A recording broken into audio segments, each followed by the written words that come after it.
you walk away with something that's meaningful to you.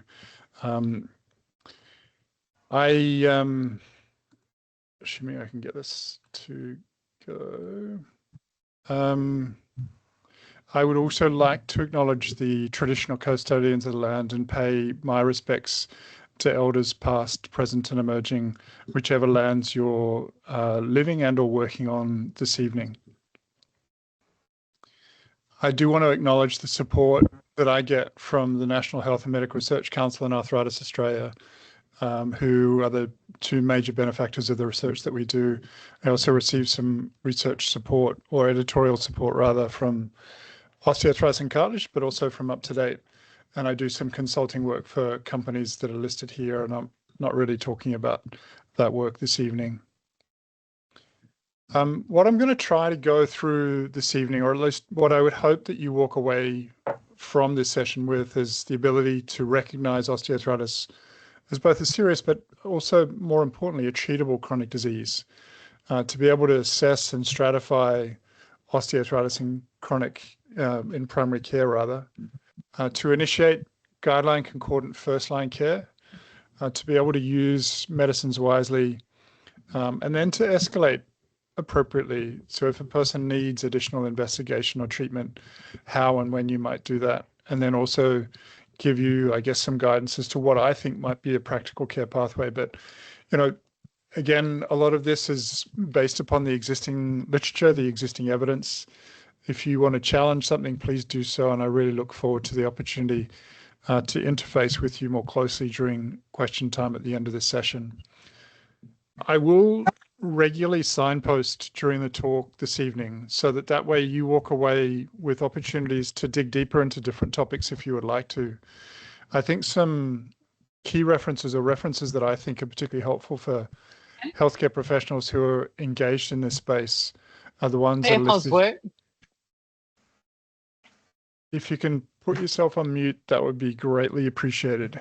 So if you want to dig deeper, please go along to some of these references. And as Andrew said, the presentation will be recorded. So really happy for you to dig deeper into that later on.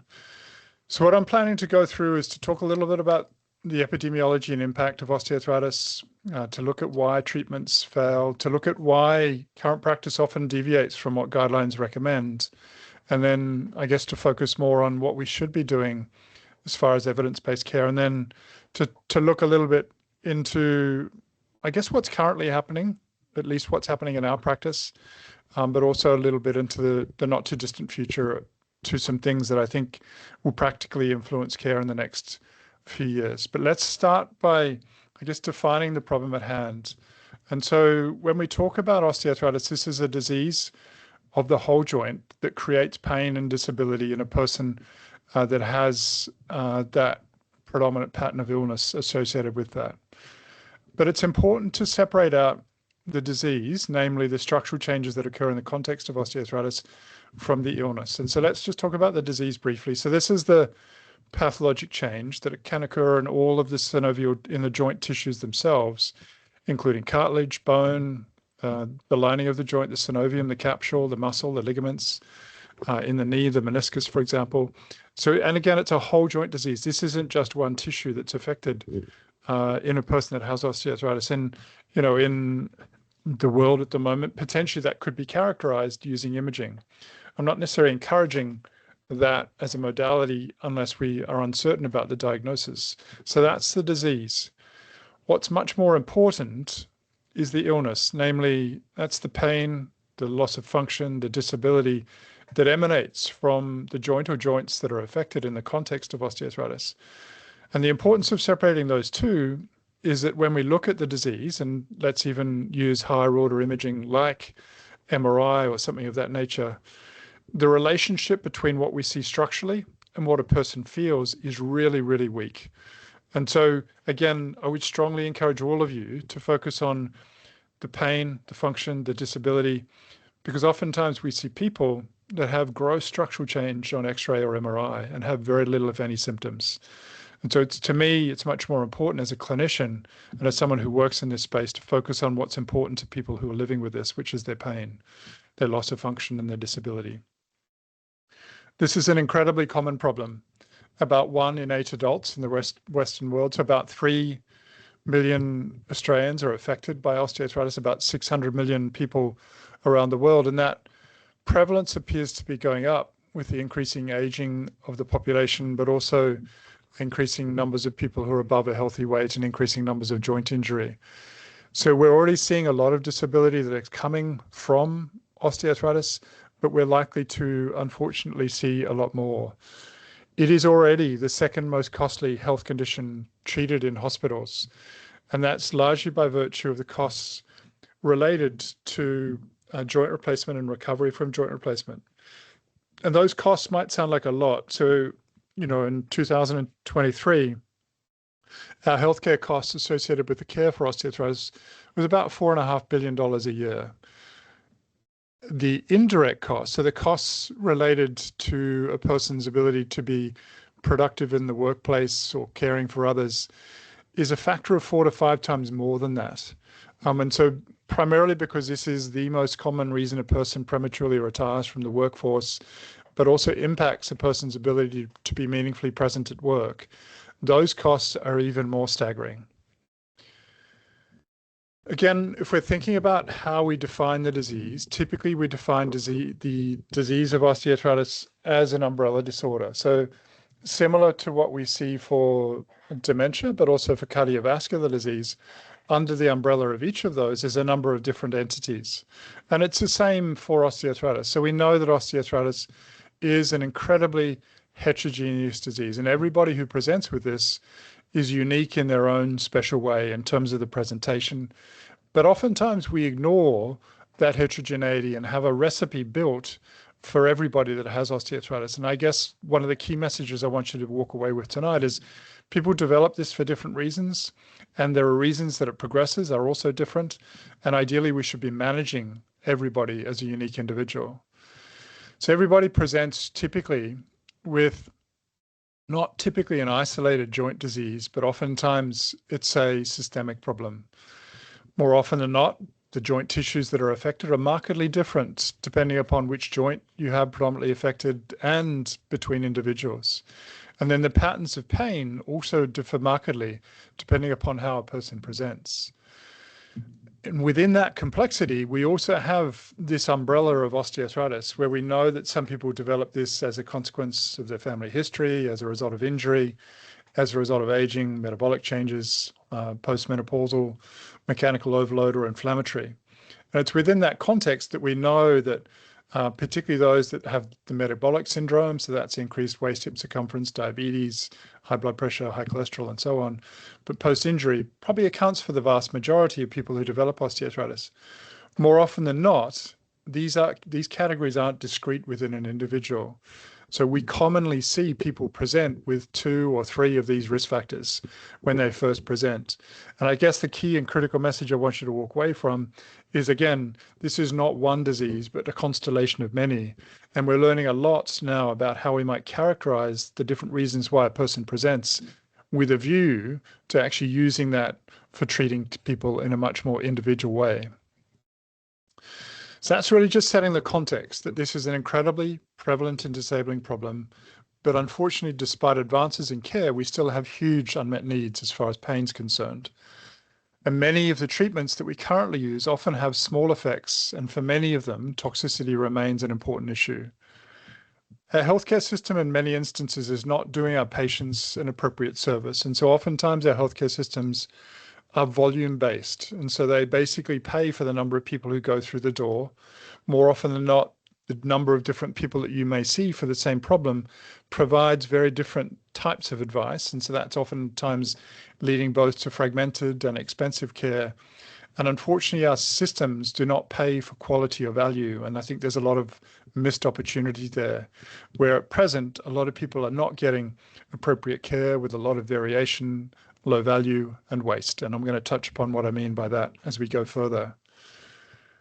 When we think about why a person presents with osteoarthritis complaining of pain, typically we describe this biopsychosocial model in which the biology usually relates to local structural changes that can occur in a person that has osteoarthritis.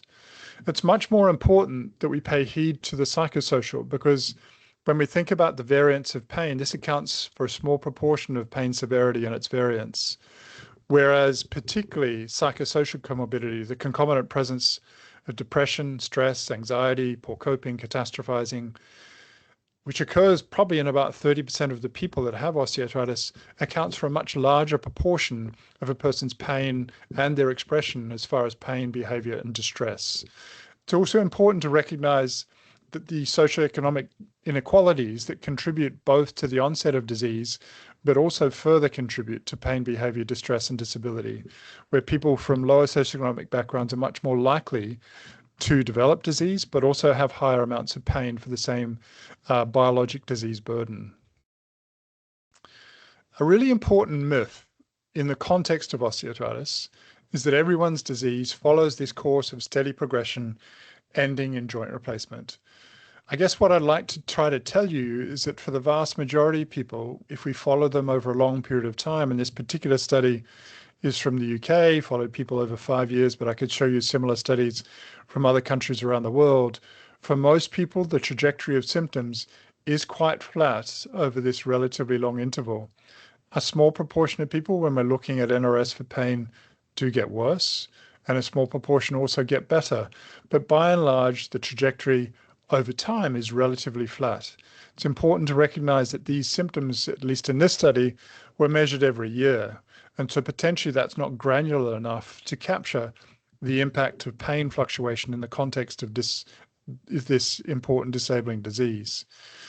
So what do I mean by fluctuations in pain? Well, typically osteoarthritis, at least in the first instance, is characterized by these short, self-limited episodes of pain, and between times, the person is completely well. And so that's in the very first instance when a person first develops symptoms related to osteoarthritis. And oftentimes that pain is what we call mechanical. So it's oftentimes activity related. As the disease progresses, those episodes may become longer and the interval between those episodes shorter, and they may start also developing some chronic background pain associated with their osteoarthritis.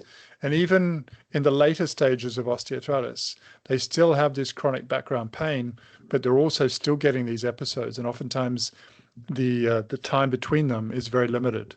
For many people who have osteoarthritis, the chronic background pain is usually predictable. However, the episodes more often are not. And oftentimes it's this that people find quite disabling. And so it's really important to develop tools and skills around managing those episodes, because that's often what times drives care. And so typically we're trying to focus on making sure that people understand that the episode will settle. Sometimes you might need the use of an anti-inflammatory, a HART, or an ice pack over the area that's predominantly affected, potentially a neoprene sleeve during periods where they're experiencing those episodes, and ideally trying to remain active as best they can.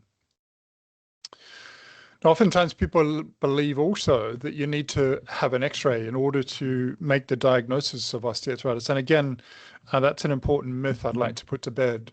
So whether you come from the UK, from Europe, or the American College of Rheumatology. And so these are all the international criteria that are probably most commonly used for making the diagnosis of osteoarthritis. They all are based upon a clinical diagnosis, based around a constellation of symptoms and signs. And there is no X-ray needed in the vast majority of people here, unless it's very uncertain what the diagnosis is. You can have a high degree of sensitivity and specificity with a constellation of these features. And I guess the importance of that is more commonly than not, I see people presenting with higher order imaging, whether that be MR or some other modality. And typically what that does is it opens up the war zone description that a person might see of their osteoarthritis that's characterized by lots of tissue changes that oftentimes leads them to want to have those fixed more often than not surgically. And in general, it's very hard to unsee the image once you've seen that description on the radiology report. Oftentimes, they will have a meniscal tear as part and parcel of their disease. And in fact, about 95% of people do have that. But when they see that, they want to have that fixed. And usually that's arthroscopically. And as I'll come back to later, that's not doing your patients a service. If you want to hear a little bit more about the merits of imaging and the context of osteoarthritis, this is a podcast we did not that long ago with one of the sort of world leaders in that thought space, Tahina Nyoji. Again, it's really important that the language that you use about osteoarthritis be appropriate. Commonly, I hear people talking about bone on bone, wear and tear, degenerative, and I'd really like to relay to you that the terms are not accurate, but also they matter to people who are affected by osteoarthritis. So let's talk a little bit more about that. So this is a study that was done by some of our orthopedic surgical colleagues in Melbourne at St. Vincent's Hospital, specifically Peter Chung and Michelle Darcy, where they did some work on people who were having joints replaced, and I asked them about the communication style that had been used in the lead up to their operation. And they'd often heard terms of wear and tear, bone on bone, and the consequences of that use of terminology was that many people felt that their joint was vulnerable and that they needed to avoid activity and that they felt that surgery was their only option. And so in part, this stems from the language that we use to describe osteoarthritis. And historically, we've relied very much on this, what we call impairment discourse, where we talk about the body as a machine, you're reaching your use by date, and this is something that you need to get used to. And they normalize the process of osteoarthritis, as opposed to ideally what we should be moving towards is this is more participatory discourse, where we give people encouragement to own their knee, to maintain it, to maintain strong muscles to prevent the progression, but also empower them so that they're in charge and that they know how to look after themselves in the long term. And so ideally, try not to be discouraging, try to be empowering to help people live a much healthier journey with their osteoarthritis. If you'd like to hear more about that, again, listen to Sam Bunsley on the Joint Action podcast, and I think you'll find that helpful. All right, so let's look. This is a relatively old study, so this is 2012, and it's a study called CareTrack, and it looked at the proportion of people who were receiving appropriate care for a range of common chronic diseases. And what you'll see here is that for osteoarthritis, about 40% of people were getting appropriate care. So where are we failing our patients who are living with osteoarthritis? Well, in the first instance, despite this being the presenting problem for that particular episode of care, they're not being asked about their pain or function about half the time. About 2/3 of the time, they're not afforded an opportunity to do what we call the core treatments. So specifically to do exercise, to increase physical activity, to maintain a healthy weight, and to be educated about the disease. About 2/3 of the time, they're prescribed the wrong drugs. But we're doing pretty well at referring people to surgeons, despite the fact that people, more often than not, don't necessarily need nor want that. So, not unlike many other common chronic non-communicable diseases, in osteoarthritis, we're seeing too much medicine, too many MRIs for a disease that can be diagnosed clinically. We will see a lot more meniscal tears, but unfortunately, 95% of people that have osteoarthritis have that. If you have an MRI, you're 10 times more likely to have an arthroscopy for your knee osteoarthritis than if you didn't have the MRI. So the problem in many instances sits here with the ordering of this particular investigation. About 20% of people are on long-term opiates, and that's a medication that's routinely recommended strongly against in the context of guidelines because it provides more harm than benefit. We're seeing a lot of variation in the care that people receive. In this particular instance, this is the arthroscopy atlas map from Australia, and you can see that the rates of arthroscopy vary widely. This is not being driven by clinical need, but in part, at least, by a person's ability to pay, specifically their private health cover. All right.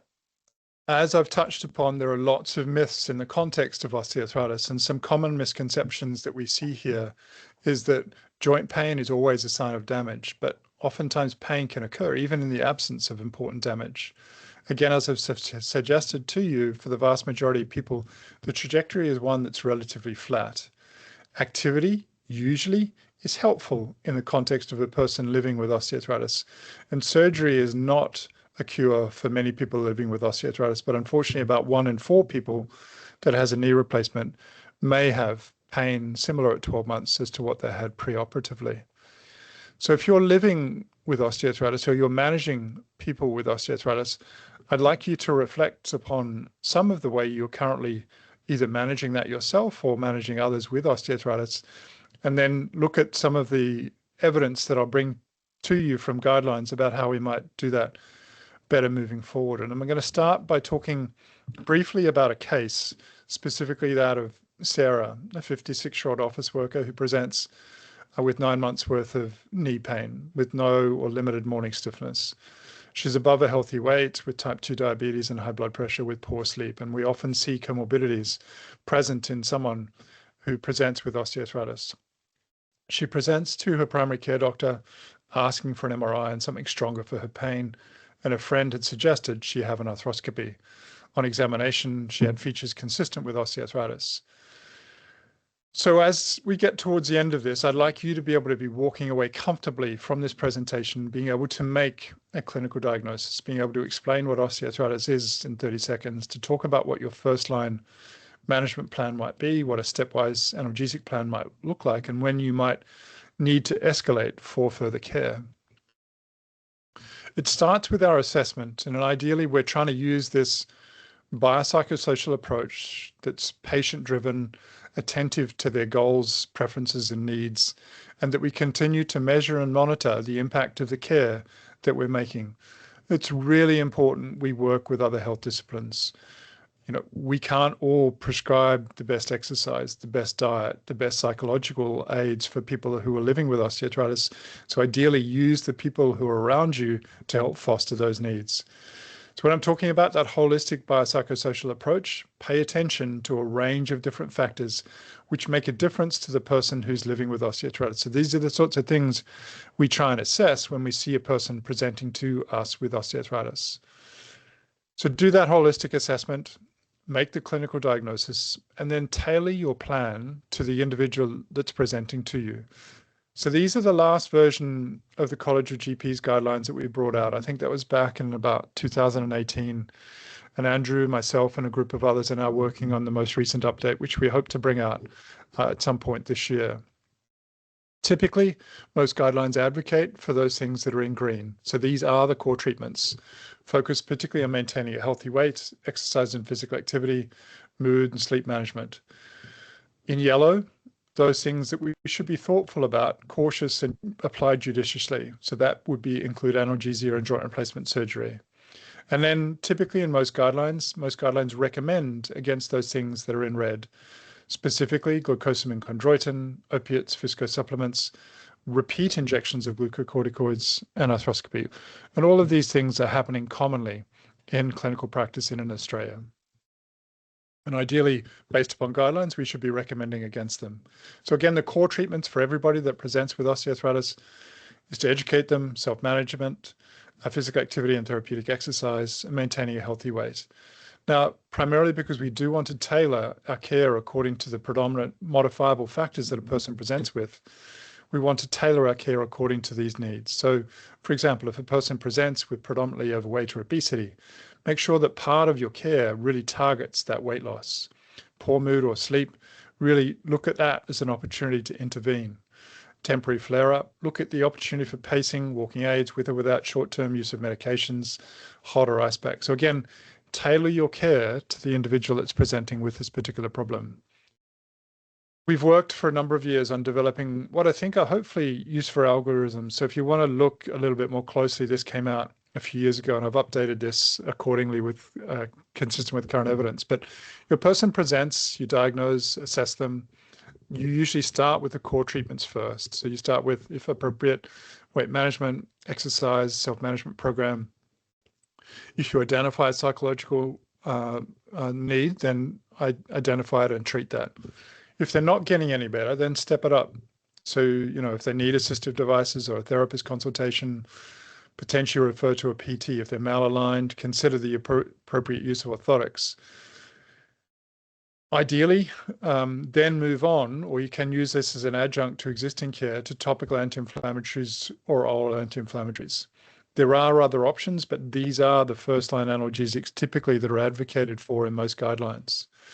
And then, you know, if a person hasn't improved with the core treatments, they haven't improved with an appropriate trial of analgesia, and you've given these, a sort of good 3 to 6 month trial, that's when you might consider referral to a surgeon. Predominantly, and again, a person who's got persistent pain, limitation of function, impaired quality of life, despite optimal care. So that's what we try to do. And so a number of years ago, with the New South Wales Health and the Agency of Clinical Innovation, we set up the Osteoarthritis Chronic Care Program with the person living with osteoarthritis as the central focus of what we're predominantly interested in. Ideally, that our main aims here are to be attentive to a person's goals, specifically to alleviate pain, improve function, improve quality of life, and educate people about how to self-manage their disease. That's a multidisciplinary program that usually consists of care delivered by a physiotherapist, at least in our centre. They also are seen by a rheumatologist. If they're above a healthy weight or have other dietary needs, I see a dietitian, sometimes an occupational therapist. Again, if they have psychological needs, I'll see a social worker or a psychologist. And sometimes they also see an orthotist or podiatrist if they have orthotic needs.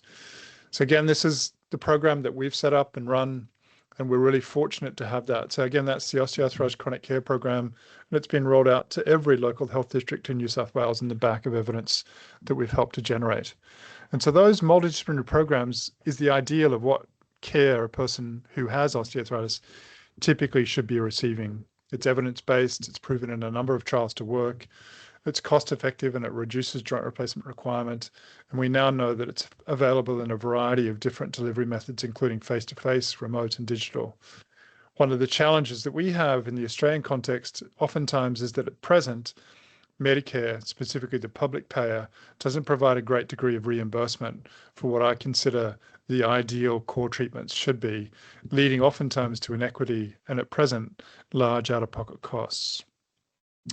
So we're trying to do a lot of things to overcome that. So part of the reason why there are a number of barriers to appropriate care is the consumer misinformation about how this should be treated.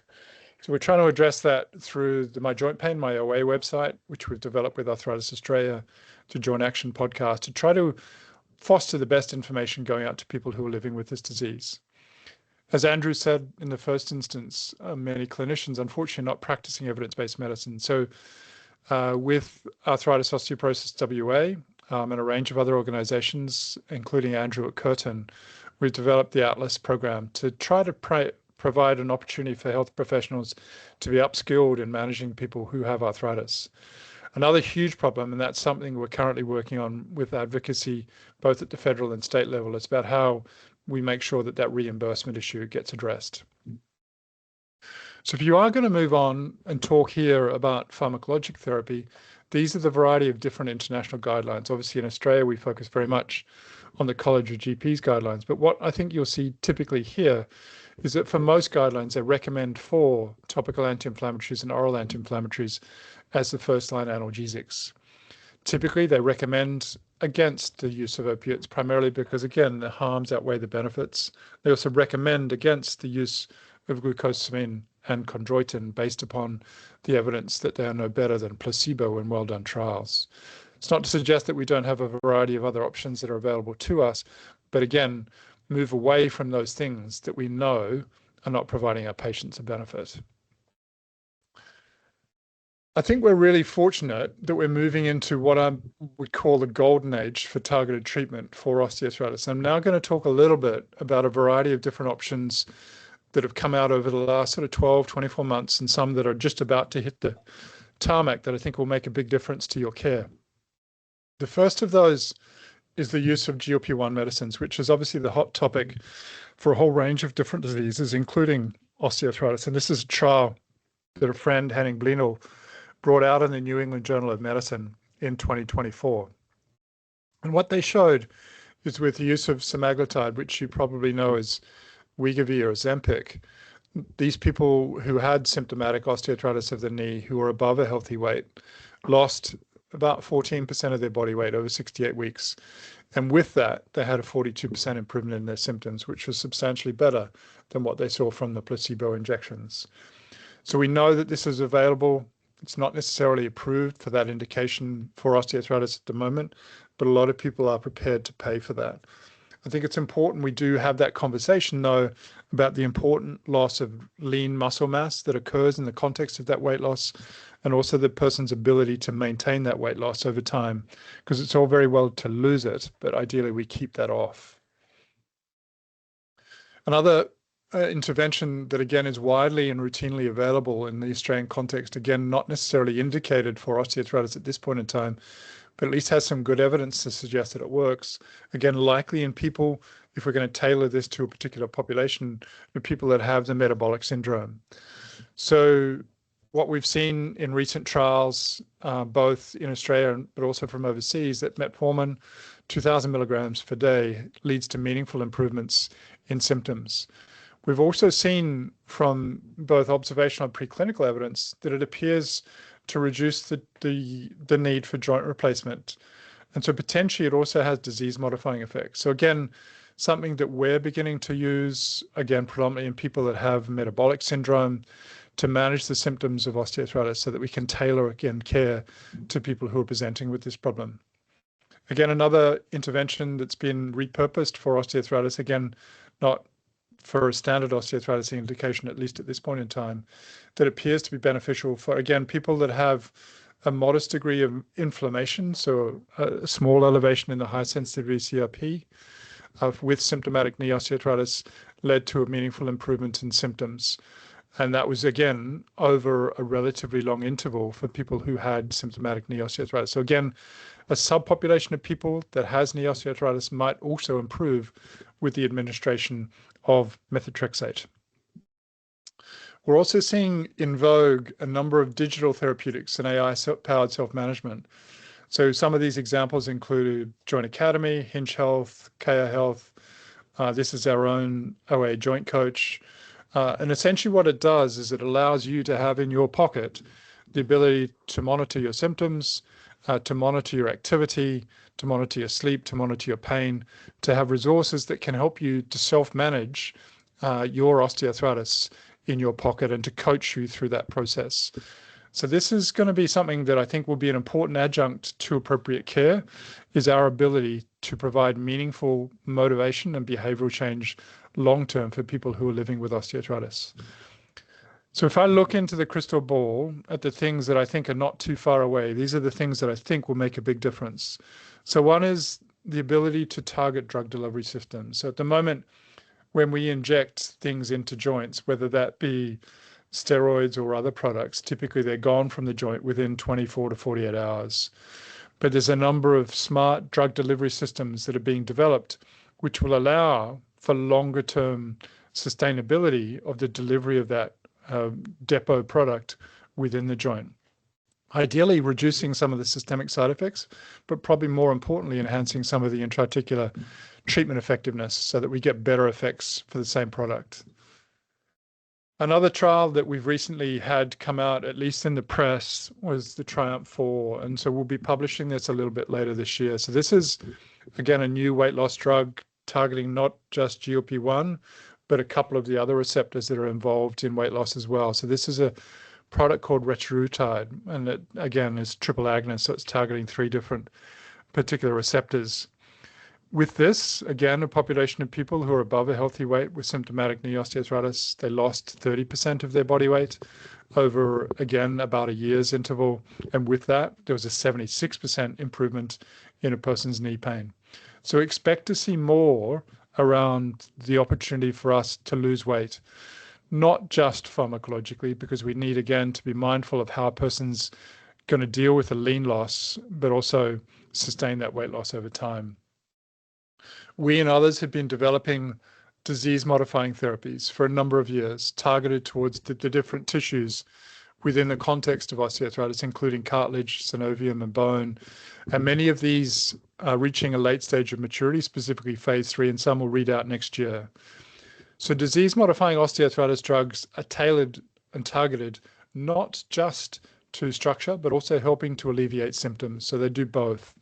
So ideally, our ability to meaningfully intervene and change the course of the disease as far as both structure and symptoms will likely come from one or more of these agents in the future. we're learning a lot about our ability to apply some of the knowledge around this umbrella disorder to those different phenotypes. So today, we've spoken a little bit about the potential to target the metabolic type phenotype of osteoarthritis. A little bit, we also spoke about the inflammatory type phenotype. There are interventions that I know of that are targeting aging and hormonal therapies that are, again, in clinical trials as we speak. So this whole field is changing as we speak, and it's a real big opportunity for us to meaningfully intervene, not just in one aspect of the umbrella, but in multiple. Now, just to show you that this may not necessarily be airy-fairy academic stuff, this is a post hoc analysis, so it wasn't pre-planned, looking at an agent called canakinumab. And so this particular trial was designed to look at inflammatory thrombosis. And they recruited 10,000 people and targeted them with canakinumab, which is an agent which really targets interleukin-1. They randomly allocated them to 50, 150, or 300 milligrams subcutaneously once every 3 months, and they followed these people up for 3.7 years. The important feature here is that all of these people had a modest inflammation, not high, but just a modest inflammation in their CRP. The incidence rates for total hip and total knee replacement were markedly reduced with the administration of canakinumab over a 4-year interval. And so if you look at the survival curves, you see a marked reduction in the cumulative incidence of total hip and total knee replacement with the administration of canakinumab. And now there are trials going on specifically looking at targeted IL-1 interventions to see if they can replicate some of these results in a pre-planned analysis. So what are some of the exciting advances that, to me, are on the immediate horizon? So the first is a tissue-derived colon phase 3 trial that reads out in the early part of 2026. The phase 2 trial here was incredibly positive, and I'm optimistic that phase 3 will be somewhat similar. Our own Sculptor inducible pluripotent stem cell trial will read out in the middle of 2026. So again, relatively soon, and I'll talk a little bit about that more in a minute. And we're also quite interested in the use of penisan polysulfate and Elmeron. And again, we have a trial reading out for that, again, in the middle of 2026, which I'm optimistic, again, about demonstrating the effects of an agent that's been shown to be helpful for other diseases, repurposing that for the purposes of osteoarthritis in a subpopulation of people who are likely amenable to that intervention. Now, just a couple of words about our stem cell trial, which again should read out in the middle of 2026. The date is yet to be determined. But essentially, we've recruited 320 people with knee osteoarthritis at 2 sites, Sydney and Hobart, and we've administered 3 injections of either stem cells or salt water injections in stem cells in the active treatment group and obviously salt water in the placebo group. And we're following people out to 24 months to see if that makes a difference to pain and or cartilage thickness on their MRI. I'd really here like to acknowledge the wonderful support that we're getting from Arthritis Osteoporosis WA, who've helped us immensely with this particular trial. So really huge thanks and sincere appreciation for the support that we're getting from Arthritis Osteoporosis WA. Okay, so just to sum up briefly, I guess some of the key and important messages that have come hopefully across in the presentation tonight. So osteoarthritis knee pain, it's incredibly common, recurrent, disabling. There's large variations in care that people receive, and oftentimes they don't get the appropriate core treatments. There are large opportunities for us to improve that, but obviously there are at present some important issues that we need to address as far as time and reimbursement that limit access to good care. But you can still do a lot to provide clear education reassurance, particularly around the trajectory, around the fact that pain does not equal damage, and that you focus on improving a person's function. Look at our opportunities to meaningfully deliver exercise, ideally in a multidisciplinary context, likewise weight management support, and use that by a psychologically informed care to focus on issues that we know make a difference to a person's pain. Ideally move away from unnecessary imaging, arthroscopy, routine opiates, low-value injections, where we know that we're not necessarily providing good care for our patients living with osteoarthritis. So again, just to reinforce, this is a complex syndrome. It's extraordinarily complex. And ideally, we should be trying to treat everybody here as an individual, but also look for opportunities for us to meaningfully intervene in lifestyle and behavioural care. I'm really excited about what the future looks like, but I think we need to be quite smart and learn from our prior mistakes and focus on patient-centered outcomes. So just a couple of quick advertisements, if I might. I spoke before about the Atlas program, which is about improving the core capabilities for people who are managing people who are living with osteoarthritis. It's freely available. We'd encourage anybody who's interested in managing people with osteoarthritis to go on and learn a little bit more about how you best do that to serve the people who are living with this common disabling disease. So again, scan the QR code. It'll take you along to a free set of online modules, which I think, again, will hopefully be very beneficial for people who are managing people with osteoarthritis about the core capabilities. We've recently established a multidisciplinary specialist-led care for people who are living with both rheumatic disease, but more specifically osteoarthritis. It's based in St. Leonard's in Sydney. If we can, happy to help out if you need more stronger multidisciplinary care with a group of like-minded rheumatologists and allied healthcare professionals providing care. So again, that's recently established. If we can help to escalate care for people where you don't feel comfortable, more than happy to do that in our recently established Naya Health Clinic in St. Leonard's. And again, one quick advertisement for a trial that we're recruiting for at the moment. So I spoke that we've got ideal face-to-face care. We've got a remotely delivered care called Partner. More recently, we've developed a fully digital service. We're recruiting for a trial called Coastal at the moment. Again, if you scan the QR code, it'll allow you to go along and fill out the screening questionnaire for that particular trial. It's based in New South Wales. It's predominantly for people who live within New South Wales. And you would then be randomized to one of those three interventions to try and ascertain which of those provides the most efficacious, durable care for people who are living with osteoarthritis. I'd like to thank my team who do all of the work, and I have the privilege to work with them and talk about the wonderful results that they're creating. I'd like to thank my collaborators, both nationally and internationally, the people who sponsor the research that we do. And then again, if you want to learn a little bit more about the work that we're doing, some of the trials that we have underway, either go along to the website or scan the QR code. That'll take you along to the website specifically. Again, thank you so much for the opportunity to be here tonight. Thank you so much to Arthritis Osteoporosis WA for that privilege, the opportunity to be here. And Andrew very much for the wonderful introduction. And I'm going to pass the microphone back to you, Andrew. Thank you so much, David. That was a wonderful overview or masterclass in OA. And I think to deliver something like that, you really have to be the expert in OA. So we really thank you for pulling such breadth together and making it a very digestible and accessible presentation. So thank you.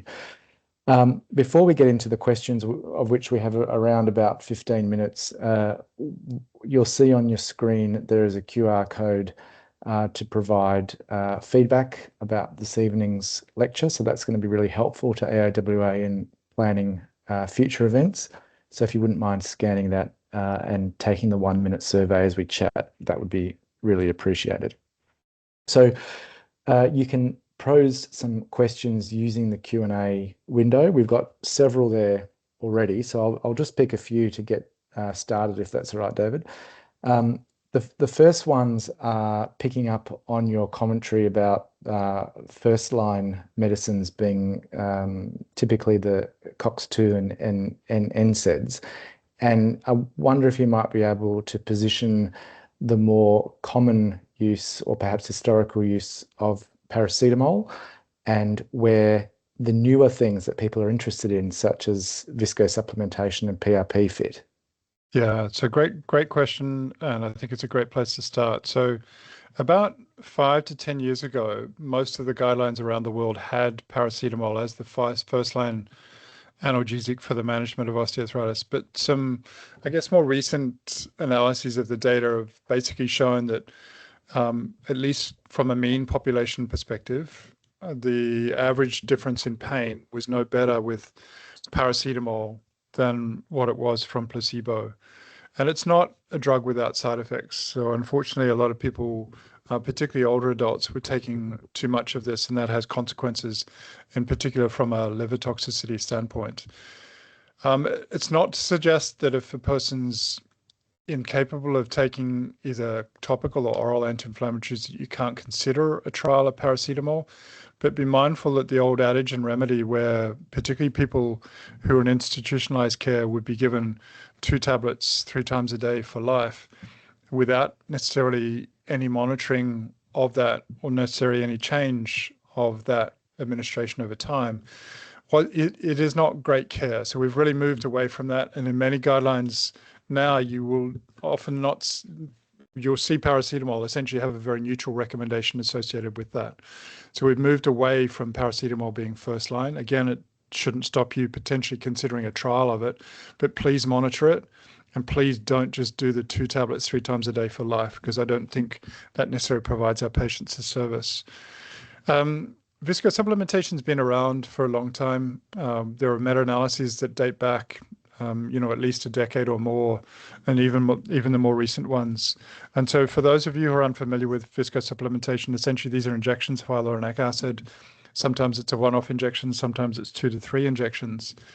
And the best current evidence would suggest that the use of hyaluronic acid injections on their own does not provide a meaningful, clinically meaningful benefit over and above a saltwater injection. It carries with it a substantial risk of potential harm. So about 5% of people have a reactive effusion, so swelling in their joint after the injection that can sometimes persist for up to a couple of weeks.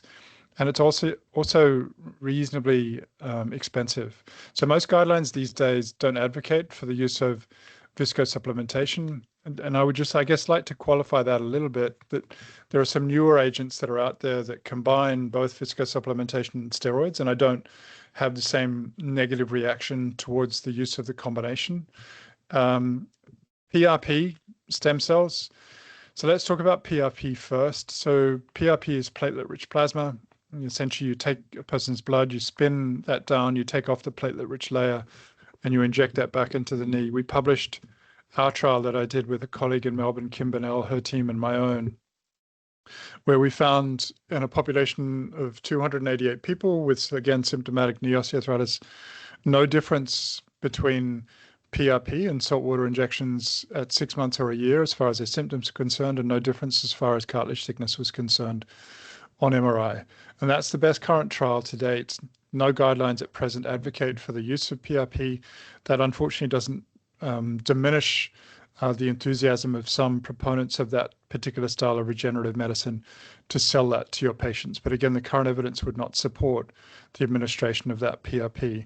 Likewise, at least at this point in time, the evidence is not supportive of stem cells. I'm hoping that that will change with our trial, but until that does, I'm not also going to advocate that people administer stem cells in their clinical practice or encourage other people to go out and pay the many thousands of dollars to do the same until we have better evidence to support that particular intervention. Great, thank you.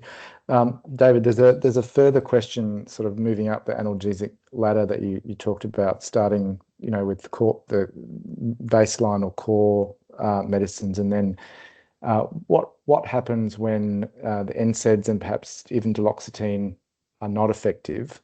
Is there a role for opioids and some stewardship around considering opioids for people who are really having a hard time with their pain?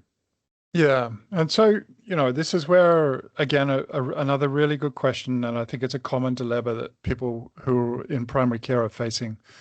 And I think, I'm obviously spoiled. So I work in a multidisciplinary context, and I work alongside people that can help me with the management of my patients through, administering appropriate core treatments. And so I just really want to reinforce to you the opportunities here to meaningfully intervene for people who are living with osteoarthritis. If that doesn't work, let's just talk through a few of the other options that are available to you. And so one of the options that we use not infrequently, not just in people who are depressed, is duloxetine. Again, it's not necessarily approved for this particular indication, but it's been shown in a number of different trials to be quite efficacious as far as pain relief is concerned, particularly amongst people who are depressed, particularly amongst people who have some sleep loss and sleep disturbance. So again, look at the potential use of duloxetine. Be mindful again of the fact that that has a number of interactions, but that does provide you with one meaningful alternative. Corticosteroid injections as a one-off can also be a very useful adjunct to help people to get their symptoms to settle down so that they again can meaningfully engage in the core treatments of getting active, losing weight, and getting strong. At this point in time, primarily because I don't see opiates being de-escalated, de-prescribed, but rather I see more and more of them being prescribed. And oftentimes, you know, when I hear this, oftentimes people are saying, okay, well, I recognize that opioids are a problem, so I've actually been starting to switch people to duloxetine or Lyrica or some other agent such as that. The message is the same as it is for opiates. At present, guidelines don't recommend for the use of those agents, opiates, Cymbalta, Lyrica, opiates or Lyrica or gabapentin, primarily because the side effects from those medications really do outweigh the harms. We're mainly talking about older adults, so generally those people are at risk of falls, at risk of constipation, at risk of drowsiness, confusion, and unfortunately that group of medications only increases that risk. So I don't at this point in time see a need to do that when I know that there's so many other good alternatives that are not being adequately utilized. Yeah, that's a great reflection. And I guess it relates to a question that's come up about, preferencing high value care, which is effective and safe. So that really is sort of the core treatments. One of the barriers to that is the availability of those core treatments within a public health system. And that sentiment is particularly acute in rural Western Australia, where obviously there's major geographic disparities, low volume workforce. And this is not a question for you to solve, but do you have any thoughts on how access to care could be improved for rural communities? Yeah. And again, it's a huge issue, and I fully appreciate that in rural and remote regions of Australia that don't have access to the privileged care that, the people who are living in and around where I live do have access to care. So there are huge and omnipresent needs. And so I guess what I would like to really point people towards, though, is that we are and have developed a number of resources that are remotely delivered.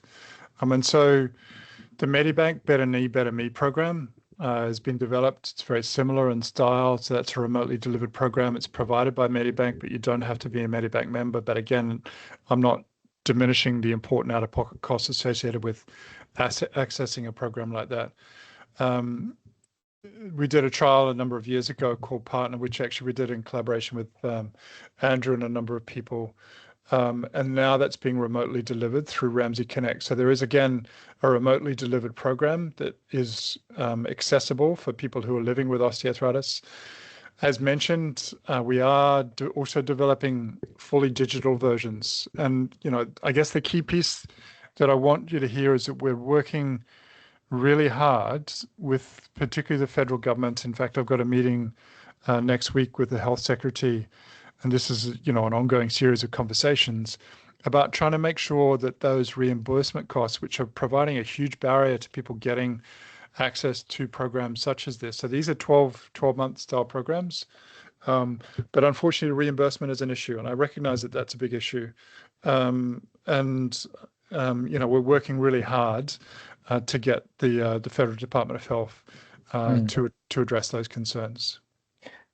In light of, just to extend that discussion, in light of that, do you see a role for industry, as in employers, to be able to also offer these kinds of, whether they be programs or resources, to workers, given that the majority of the population with prevalent OA would be in their prime working years, and the fact that your comment at the beginning that lost productivity is 4 to 5-fold eclipsing direct healthcare costs.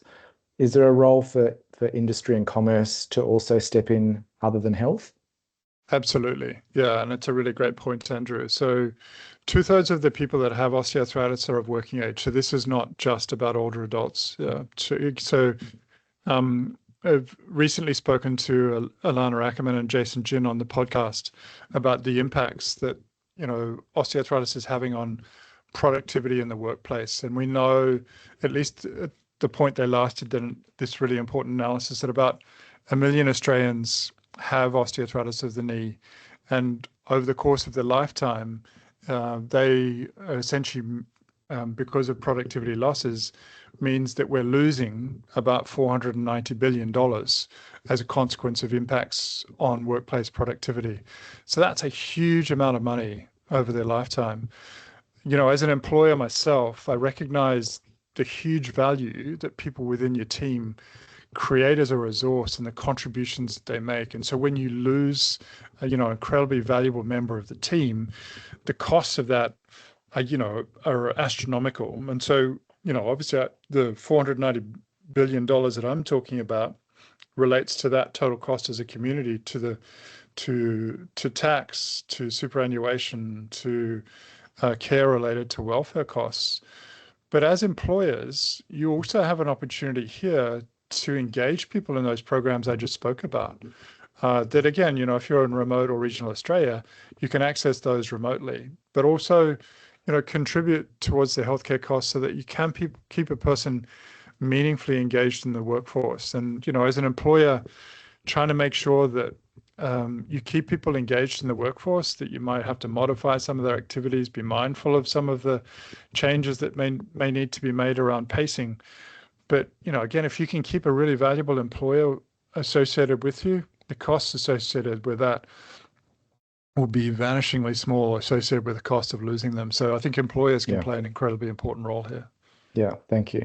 Okay, I've got two more questions, and then we'll pause because it's certainly late for you and you've been talking for a long time. The first is around just changing the setting to hospital care and hospital systems, where a lot of people are, waiting for joint replacement or have joint replacement planned imminently.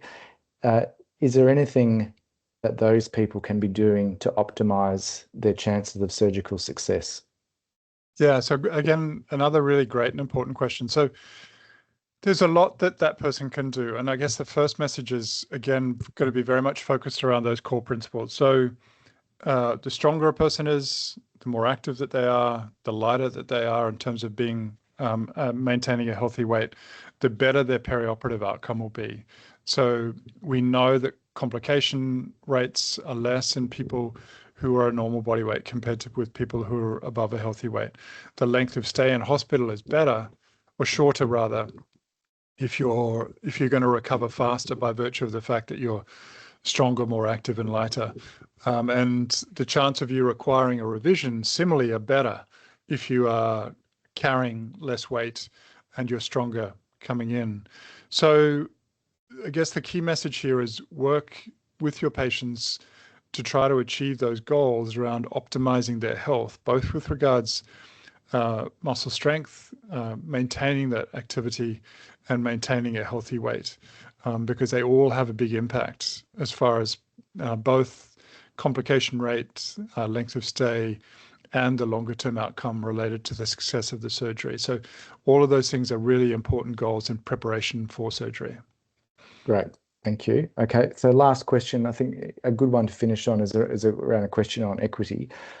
You mentioned at the end, the end of your talk about the emerging agents and the sort of golden age of treatment, and presumably, if they're shown to be effective, many of those agents will be off-label for quite a while before PBS listing.